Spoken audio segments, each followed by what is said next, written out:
دیکھیں، پہلے میں آپ سے یہ کہوں کہ پاکستان میں جو حالات ہیں وہ بہت ہی خطرناک حالات ہیں. پاکستان کی جو اگر تحریک دیکھیں آپ، جب سے ہم انڈیپینڈنس ہوئی ہے، آزادی ملی ہے، پہلے وزیر اعظم جو تھے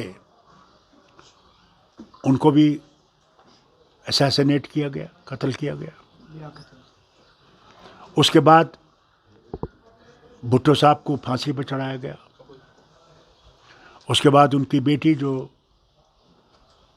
انہیں بھی بے نظیر بھٹو جی، انہیں بھی گولی کا شکار ہونا پڑا. اب یہ چوتھے سابق وزیر اعظم ہیں عمران خان صاحب، ان کو بھی اب جیل لے گئے ہیں. اللہ کرے کہ ان کی زندگی ٹھیک رہے، بچ جائے. جہاں تک پاکستان کے حالات ہیں، اندرونی حالات ہیں، وہ بہت ہی خطرناک ہیں. انہیں اقتصادی حالات بھی بہت خراب ہیں. ابھی آپ نے دیکھا کہ وہاں پہ بہت زبردست پچھلے سال سیلاب آئے، جن کا اثر ابھی بھی ان علاقوں میں ہے.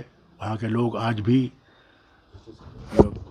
اس سیلاب سے باہر نہیں نکلے ہیں، جو تباہی ان کی ہوئی ہے.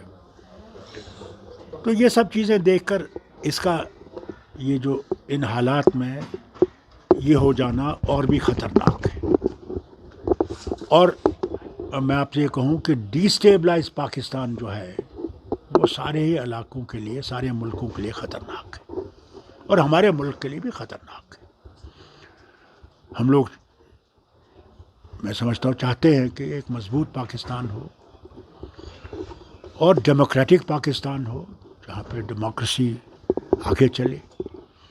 اس سے پھر ہندوستان اور ان کے حالات بھی اچھے ہو سکتے.